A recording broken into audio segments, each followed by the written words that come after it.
कुछ स्वादिष्ट है बनाना तो playrecipes.com पे जरूर है आना। मलकापुर नाम के शहर में संग्राम नाम का एक पुलिस हवलदार अपनी पत्नी और 2 बच्चों के साथ रहता था। उसका पुलिस स्टेशन से घर नजदीक ही था। उसकी पत्नी बहुत ही होनहार थी। वो अपने पति के निर्णय में हमेशा उसके पीछे खड़ी रहती थी। एक दिन संग्राम को सुबह जल्दी ही पुलिस स्टेशन से फोन आता है। हेलो, कौन? मैं पुलिस स्टेशन से शिंदे सर बात कर रहा हूँ। संग्राम, तुम जल्दी ऑफिस आ जाओ। सर, कुछ अर्जेंट है क्या? हाँ, थोड़ा अर्जेंट है। तुम जल्दी आ जाओ, तुम्हें बताता हूँ। ठीक है सर। संग्राम घर से तैयारी करके जल्द ही निकलता है। उसकी पत्नी उसे टिफिन पैक करके देती है। संग्राम पुलिस स्टेशन पहुंचता है। जय हिंद सर। आओ संग्राम, आज हमारे पुलिस स्टेशन में एक इम्पोर्टेंट मीटिंग है। आज सुबह मुझे कलेक्टर सर का फोन आया था। उन्होंने बताया कि हमें डे और नाइट ड्यूटी करनी पड़ेगी क्योंकि हमारे देश में कोरोना नाम का विषाणु फैल रहा है और वो विषाणु रोकने के लिए दिन रात मेहनत करनी पड़ेगी। क्या तुम लोग मेरे साथ हो? हाँ सर, हम आपके साथ हैं। पहले उस विषाणु के बारे में जान लो। कोरोना एक ऐसी समस्या है जो जल्दी खत्म नहीं होने वाली, मगर हमें इस कोरोना की चैन को तोड़ना है। वो कैसे सर? बताता हूँ। कोरोना संसर्ग से होने वाली बीमारी है जो छूने से फैलती है, और अगर व्यक्ति को कोरोना का संसर्ग हो गया तो उसे सांस लेने में दिक्कत, बुखार, सर्दी और खांसी जैसे लक्षण दिखाई देते हैं। इसीलिए हमें लोगों को लॉकडाउन में घर से निकलने से रोकना है और लोगों को इस महामारी से बचाने के लिए मास्क, सैनिटाइजर, सोशल डिस्टेंसिंग के बारे में समझाना है। अगर फिर भी लोग नहीं माने तो आप उन पर लाठीचार्ज कर सकते हैं। और हाँ, सबसे अहम बात, हम सबको भी ये जिम्मेदारी निभाते समय हमारी खुद की उतनी ही देखभाल करनी है ताकि हमें इस बीमारी का संसर्ग ना हो और हम इस महामारी से अपने देश की सेवा निरंतर करते रहे। हमें खुद भी मास्क और ग्लव्स पहनना होगा और हाथ पर सैनिटाइजर का इस्तेमाल करना पड़ेगा। हमें खुद की सुरक्षा करके देश के नागरिकों की जान बचानी है। हाँ सर, हम हमारी तरफ से पूरी कोशिश करेंगे। उस दिन संग्राम अपने घर देर रात पहुंचता है। क्या हुआ? आज सुबह जल्दी ऑफिस गए और रात को इतनी देर बाद आए हो? कोई समस्या है क्या? अरे हाँ, हमारे देश में कोरोना नाम की महामारी आई है। आज से मुझे हर रोज देर हो जाएगी। ये कोरोना फैलता कैसे है और इससे कैसे बचे? उससे बचना है तो घर में रहो, मास्क लगाओ और सैनिटाइजर या साबुन से अपने हाथ बार बार धो और बाहर से आने के बाद हाथ और पैर धो लो। जितना हो सके बाहर मत निकलो और भीड़ में जाने के बाद सोशल डिस्टेंसिंग रखो। हाँ, मैं समझ गई। उस दिन संग्राम अपने घर रहता है और अगले दिन सुबह ही वो अपनी ड्यूटी पर मास्क लगा कर जाता है। आने जाने वाले लोगों को पूछकर जांच पड़ताल करके ही उनको छोड़ता है। संग्राम हर रोज अपनी ड्यूटी पूरी ईमानदारी से निभाता है। कुछ काम न होने के कारण निकलने वाले लोगों को संग्राम 2-3 लाठियां मारकर भगा भी देता है। ऐसे ही एक दिन शहर में एक बूढ़े आदमी को सर्दी बुखार था और उसे सांस लेने में दिक्कत हो रही थी। संग्राम ने तभी एम्बुलेंस को बुलाया और उस आदमी को अस्पताल में ले गया। उसके सभी टेस्ट पॉजिटिव आ गए और उसे अस्पताल में भर्ती करवाया गया। उसके घर वालों के टेस्ट निगेटिव आए थे। ऐसे ही अब शहर में बहुत से लोग मिल रहे थे जिन लोगों को संग्राम अपनी मदद से अस्पताल ले जाता और उनका इलाज कराता। थक कर संग्राम रात को खाना खाने घर जाता है। पापा, आप छुट्टी क्यों नहीं लेते? अगर आपको कुछ हो गया तो? अरे नहीं बेटा, ऐसा नहीं कहते। मुझे कुछ नहीं होगा। अपने देश की सेवा करना हम पुलिस वालों का प्रथम कर्तव्य है बेटा। अपने देश की खराब हालत में हम पीछे नहीं हट सकते। पापा, आप ड्यूटी पर अपना ख्याल रखना। हाँ बेटा, चलो खाना खाओ, मुझे ड्यूटी पर जाना है। दिन रात काम करते करते उसका इम्यूनिटी बहुत ही कम हो गया था और इसी में संग्राम को तेज बुखार आया तो संग्राम घर ना जाकर सीधा अस्पताल चला गया और अपना टेस्ट करवाया। संग्राम का कोरोना टेस्ट पॉजिटिव आया। वो बहुत ही मायूस हो गया। उसने अपने पुलिस अफसर को फोन करके बताया, सर मैं अब ड्यूटी पर नहीं आ सकता। मेरे कोरोना टेस्ट पॉजिटिव आए हैं और मुझे आइसोलेशन में रखा है। कोई बात नहीं संग्राम, तुम जल्दी ठीक हो जाओगे। हमें और भी काम करना है। जल्दी ठीक होकर वापस आ जाओ। संग्राम अपने घर पर फोन लगाता है। हेलो। हेलो, मैं बोल रहा हूँ। कहाँ हो आप? अब तक घर नहीं आए? अरे मैं हॉस्पिटल में हूँ। मेरी कोरोना टेस्ट पॉजिटिव आई है। अब मुझे आइसोलेशन वार्ड में रखा है। तुम चिंता मत करो और बच्चों को लेकर घर में ही रहो। आप यहाँ की कोई चिंता ना करें, मैं यहाँ सब संभाल लूंगी। बस आप जल्दी से ठीक होकर घर आ जाए। हाँ, मैं जल्दी घर आ जाऊंगा, तुम चिंता मत करो। बस अपना और बच्चों का ख्याल रखो। पत्नी फोन रख देती है और बहुत रोने लगती है। उसके बेटे पूछते हैं तो वो उन्हें सब कुछ बता देती है और बच्चे भी घर में बहुत उदास हो जाते हैं। अब क्या होगा ये सोचकर सब परेशान हो जाते हैं। ऐसे ही कुछ दिन बीत जाते हैं। कुछ दिन ट्रीटमेंट के बाद संग्राम के रिपोर्ट निगेटिव आते हैं और संग्राम को डिस्चार्ज दिया जाता है। सभी पड़ोसी बहुत खुश हो जाते हैं और संग्राम पर पुष्पवृष्टि करते हैं। लोग तालियां बजाकर उसका स्वागत करते हैं। ये सब देखकर संग्राम की पत्नी अपने घर से पूजा की थाली लेकर आती है और संग्राम की पूजा करती है। संग्राम को यह सब देखकर बहुत खुशी होती है और उसका देश सेवा के काम के प्रति अभिमान और बढ़ जाता है। कुछ दिन आराम करने के बाद संग्राम अपनी ड्यूटी पर ज्वाइन हो जाता है और अपना काम फिर से शुरू करता है। दोस्तों, कोरोना जैसी महाभयंकर महामारी में हमारे पुलिस भाई बहन हमारे लिए घर के बाहर दिन रात खुद की जान को जोखिम में डालकर अपने देश और जनता की सेवा कर रहे हैं। उनका आदर कीजिए और अपनी पुलिस को सहकार्य कीजिए।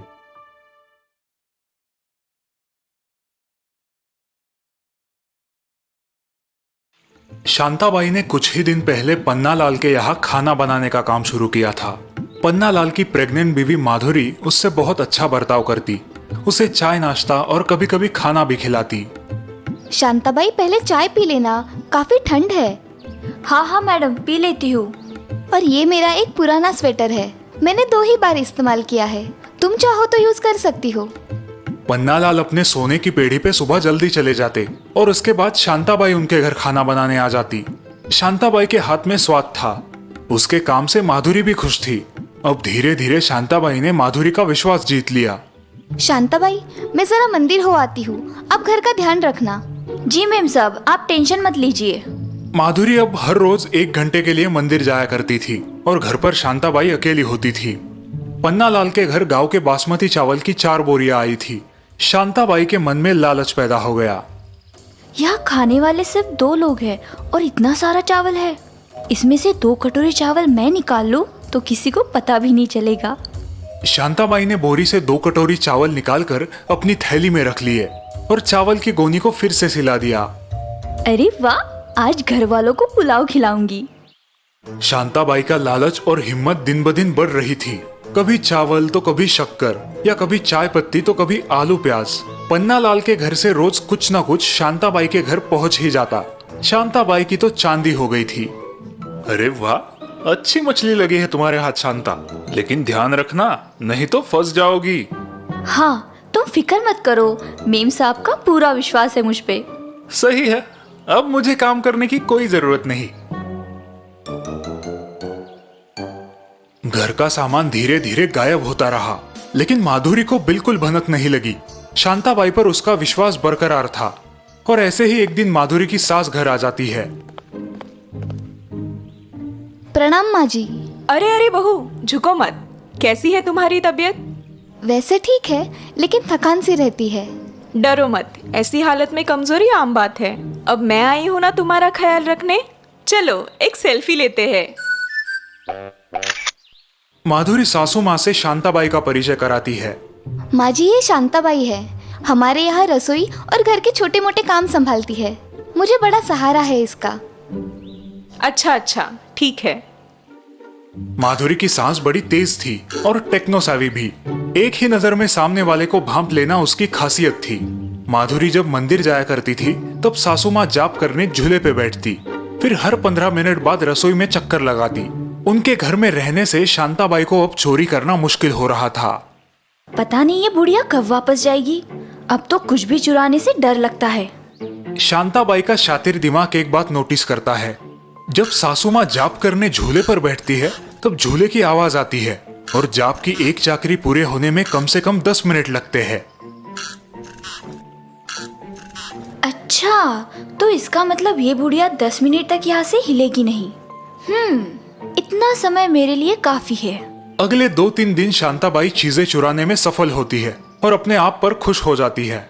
चलती हूँ माँ जी, सब्जी फ्रिज में रख दी है। ठीक है। जैसे ही शांताबाई घर से निकलती है, उसके हाथ की फूली हुई थैली देख के सास की आंखें चमक जाती है। अरे, जब ये सुबह आई थी तब तो ये थैली फोल्ड करके लाई थी, और अब इतनी भरी हुई कैसे थी? अगले दिन शांताबाई काम पे आती है।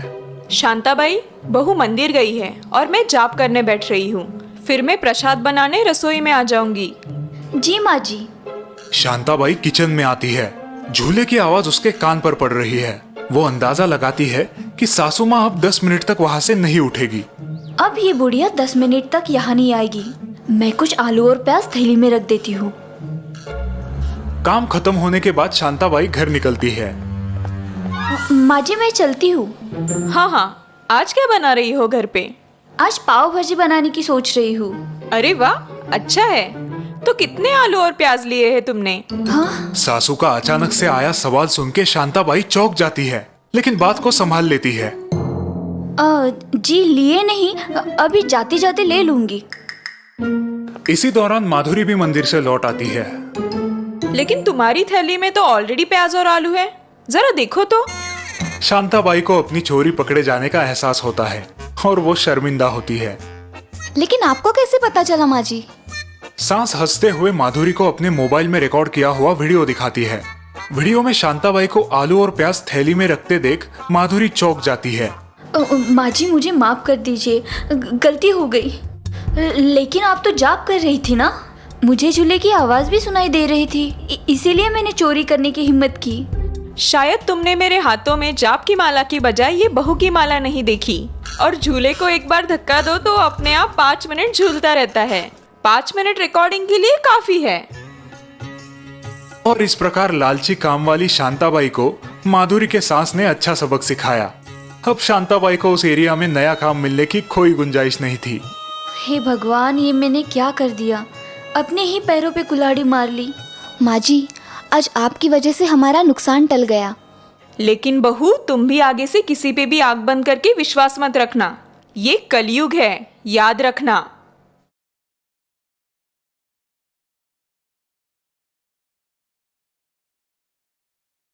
कुछ दिन पहले की बात है।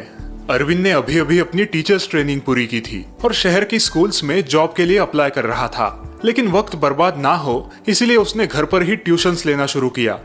अरविंद सर, बबलू दिमागी कमजोर है और उसकी मैथ्स भी बहुत कच्ची है। प्लीज उस पर जरा स्पेशल ध्यान दीजिए। जी, आप टेंशन मत लीजिए। ये खुशी की बात अपने स्कूल टीचर से शेयर करने अरविंद पाठक सर के घर आता है। बहुत बहुत बधाई अरविंद। हर बड़े काम की शुरुआत छोटे काम से ही होती है। खूब मन लगा के पढ़ाना। जी सर, मैं पूरी लगन के साथ काम करूंगा और आप ही के जैसे एक आदर्श टीचर होने की कोशिश करूंगा। आदर्श और बच्चों के फेवरेट, और इसलिए तुम्हें एक गुण बहुत काम आएगा। वो कौन सा सर? पेशेंस, यानी कि धीरज। तुम्हें तुम्हारे स्टूडेंट के साथ हमेशा धीरज से काम लेना होगा। सिक्के के दूसरे बाजू को बिना समझे कोई निष्कर्ष मत निकालना। अरविंद ने पाठक सर की बात अपने दिमाग में फिट कर ली। अरविंद बबलू को मन लगा के पढ़ाता था।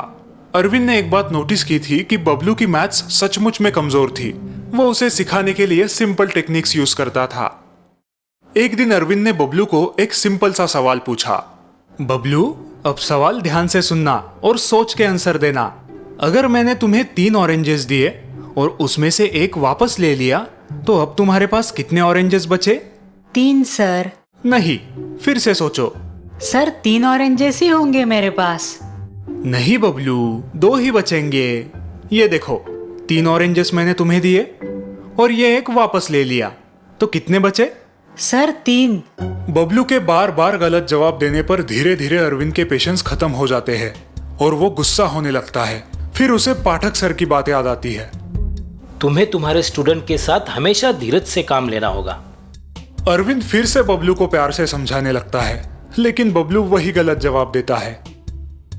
ये लड़का इतना समझाने पर भी गलत ही जवाब दे रहा है और इतने कॉन्फिडेंस से। समझ नहीं आ रहा इसे कैसे एक्सप्लेन करूं। दिमाग का दही हो रहा है। अरविंद के बदले हुए आवाज से बबलू थोड़ा सहम जाता है। अरविंद उसे आखिरी बार वही सवाल पूछता है और बबलू डर डर के वही गलत जवाब देता है। बबलू, अब मैं तुम्हें आखिरी बार पूछ रहा हूँ, सही जवाब दो, वरना कल तुम्हें 1 से 100 बार लिख कर लाना पड़ेगा। सर लेकिन मैं राइट आंसर ही दे रहा हूँ। अच्छा, अब तुम मुझे मैथ्स पढ़ाओगे? ठीक है, बताओ कैसे तुम्हारे पास 3 ऑरेंजेस बचेंगे? तभी बबलू अपनी बैग में से एक ऑरेंज निकालकर सर को दिखाता है। सर, मेरी मम्मी ने आज मुझे ये एक ऑरेंज आपके साथ खाने के लिए दिया है, तो आपने 3 में से एक ऑरेंज ले भी लिया तो भी मेरे पास 3 ही ऑरेंजेस बचेंगे ना?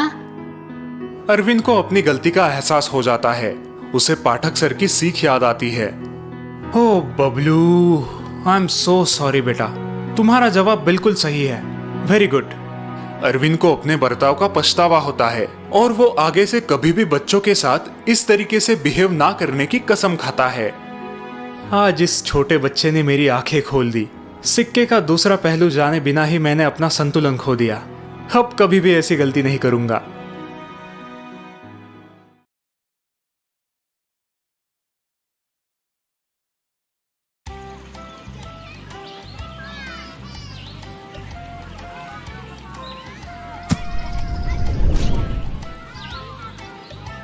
बाय विशाल, कल मिलते हैं। हाँ हाँ, बाय रवि, बाय परेश। रवि चल यार निकलते हैं, मुझे मेरी मॉम के लिए गिफ्ट लेना है। क्यों? आंटी का बर्थडे तो मार्च में होता है ना? अरे कल मदर्स डे है ना। ओह सॉरी, मैं तो भूल ही गया था। तो अपनी माँ से नाराज है ना? रवि और परेश की बात उनके स्पोर्ट्स टीचर विक्रम ने सुनी है। वो दोनों के पास आते हैं। क्यों भाई, कौन किससे नाराज है? कहीं गर्लफ्रेंड वर्लफ्रेंड का चक्कर तो नहीं? नो नो सर, ऐसी कोई बात नहीं। वो दरअसल रवि अपने कजिन के घर शिफ्ट हुआ है ना। ओह, एनीथिंग सीरियस? नो सर, बस ऐसे ही। माँ के साथ मेरा झगड़ा हुआ था। बेवजह बहुत खरी खोटी सुनाई उन्होंने मुझे। बस तब से आंटी से ना मिलने की कसम खाई है इसने सर। मैं तो समझा समझा के थक गया। परेश की बात सुनकर विक्रम सोच में पड़ जाता है। बाय द वे रवि, क्या आज मैं तुमसे गुरु दक्षिणा मांग सकता हूँ? हाँ सर, क्यों नहीं। विक्रम पास ही पड़ा एक बड़ा पत्थर उठा के लाते हैं और अपने टॉवेल से उसे रवि के पेट पे कस के बांध देते हैं। परेश और रवि आश्चर्य से एक दूसरे को देखते हैं। सर, ये पत्थर आपने रवि के पेट पर क्यों बांधा है? कल बताता हूँ। रवि, आज की पूरी रात और कल का पूरा दिन तुम इस पत्थर को अपने बॉडी से अलग नहीं करोगे। याद रहे, बस यही मेरी गुरु दक्षिणा है, समझो। विक्रम के जाने के बाद रवि और परेश अपने अपने घर चले जाते हैं। रवि पूरी रात पत्थर को लिए घर में काम करने की कोशिश करता है, सोने की कोशिश करता है, लेकिन उसे बहुत मुश्किल होती है। ये कैसी गुरु दक्षिणा मांगी सर ने। बहुत तकलीफ हो रही है। ना ठीक से खाना खा सकता हूँ, ना सो पाता हूँ। दूसरे दिन रवि और परेश ग्राउंड पर फुटबॉल की प्रैक्टिस के लिए पहुंच जाते हैं। रवि की हालत देख परेश परेशान हो जाता है। वो रवि को बैठने उठने में मदद करता है। रवि, वो देखो सर आ रहे हैं। बस अब तुम्हें छुट्टी मिल जाएगी। होप सो यार। इस 3 किलो के पत्थर ने हालत खराब कर दी है मेरी। हेलो बॉयज, कैसे हो रवि? बिल्कुल ठीक नहीं सर। क्या अब मैं इस पत्थर को निकाल दूं? नहीं नहीं, अभी मेरी गुरु दक्षिणा पूरी नहीं हुई है। एक काम करो, इस ग्राउंड के 3 राउंड लगाओ। रवि बड़ी कठिनाई से ग्राउंड के चक्कर लगाने लगता है, लेकिन दूसरा राउंड शुरू होते ही चक्कर आके नीचे गिर जाता है। रवि, पानी P low.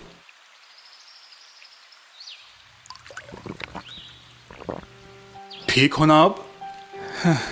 Yes sir. Sir, ये सब आपने किस लिए किया? क्या मुझसे कोई गलती हुई है? हाँ, अपनी माँ को समझने में तुमने गलती की है। आप कहना क्या चाहते हैं सर? रवि, तुम एक दिन के लिए ये 3 किलो पत्थर के साथ नहीं जी पाए, तो जरा सोचो, हमारी माएँ हमें 9 महीने तक अपने पेट में कैसे संभालती है, कितनी परेशानी से गुजरती है। I am sorry sir. आप सही कह रहे हैं सर। इसीलिए माँ को भगवान का रूप मानते हैं। बिल्कुल ठीक कहा तुमने परेश। और इस प्रकार अपनी गलती का एहसास होकर रवि अपनी माँ से मिलने घर लौट जाता है।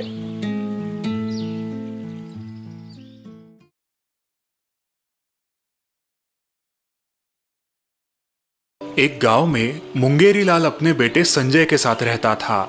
मुंगेरी लाल गरीबी की वजह से ज्यादा पढ़ लिख नहीं पाया था, लेकिन उसने अपने इकलौते बेटे संजय को अच्छी तालीम दी थी। बेटा, तुम पढ़ो लिखो, बहुत बड़े आदमी बनो, यही मेरी इच्छा है। गांव में मुंगेरी लाल की आम की छोटी बाग थी और उसी पे उसका उदर निर्वाह चलता था। बेटा, आज हमारे साथ बाग में चलो, आज बहुत काम है। क्या बाबा, मैंने कहा ना मुझे नहीं अच्छा लगता बाग में काम करना। इसीलिए आपने मुझे इतना पढ़ाया है क्या? लेकिन बेटा, ये तो हमारी अपनी बाग है, तो फिर काम करने में क्यों झिझकते हो? बाबा प्लीज अब लेक्चर मत देना। मेरे दोस्त नुक्कड़ पे वेट कर रहे हैं और वैसे भी मुझे बड़ा बिजनेस करना है। ऐसे फालतू काम मुझे नहीं करने। मुंगेरी लाल को लगता था कि संजय को इसी आम के घरेलू व्यवसाय को बड़ा करना चाहिए, लेकिन संजय सिवाय बड़े बड़े सपने देखने के कुछ काम नहीं करता था। दिन भर गांव में दोस्तों के साथ मटर गश्ती करना, नुक्कड़ पे अड्डा जमा के वक्त बर्बाद करना, बड़े बड़े डिंगे हाँकना, यही उसका रूटीन बन गया था। आ गए रामगढ़ के बिजनेस टाइकून। टाटा बिरला के बाद हमारे संजय जी का ही नाम लिया जाएगा भाई। हाँ, वो तो है भाई लोग, इसीलिए बड़े बड़े सपने देखता हूँ यार, वो भी डे एंड नाइट। देखना तुम, एक दिन इसी गांव में आसमान छूती बड़ी हवेली होगी मेरी। संजय के गैर जिम्मेदार बर्ताव के कारण मुंगेरी लाल परेशान थे। 1000 बार समझाने के बाद भी संजय पर कोई असर नहीं हुआ था। काश आज संजय की माँ जिंदा होती, पता नहीं कब अपनी जिम्मेदारी समझेगा ये लड़का। इतने में मुंगेरी लाल के चचेरे भाई हरिमल घर आते हैं। उन्हें देखकर मुंगेरी लाल बेहद खुश होते हैं। कैसे हो छोटे, कितने साल बाद मिल रहा हूँ, चेहरा क्यों उतरा है तुम्हारा?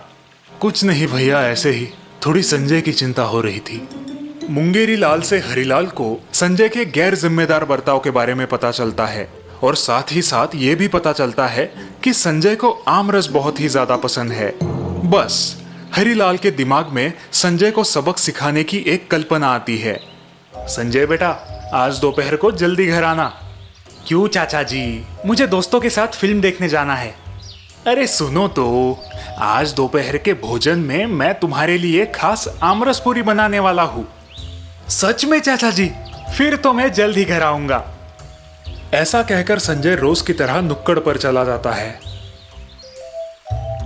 दिन भर बाहर टाइम पास करके संजय खुशी खुशी घर आता है। खाने का समय हो गया, लेकिन खाना तैयार नहीं है, सारे बर्तन खाली है। संजय सोच में पड़ गया। कहाँ गए ये लोग? पेट में चूहे दौड़ रहे हैं। भैया वो देखो, संजय आ रहा है, अब क्या करे? तुम बस देखते जाओ छोटे। अरे ये तो यहाँ पर गप्पे लड़ा रहे हैं।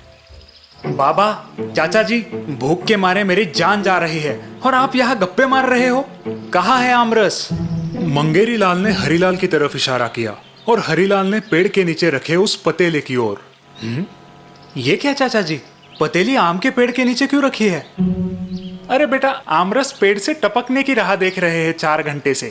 ये कैसा मजाक है चाचा जी, भूख से यहाँ जान चली जाएगी मेरी। ऐसे तो इस जन्म में क्या, अगले 7 जन्म में भी आमरस नहीं मिलेगा। अब की ना पते की बात तुमने बेटा, यही बात तो मुंगेरी तुम्हें कब से समझाने की कोशिश कर रहा था। मैं कुछ समझा नहीं चाचा जी। बेटा, सिर्फ बड़े सपने देखने से सपने पूरे नहीं होंगे जब तक तुम खुद कोशिश और मेहनत ना करो। संजय को अपनी गलती समझ आ जाती है। वो अपने पिताजी से माफी मांगता है और अगले ही दिन से काम की तलाश करने का वादा करता है।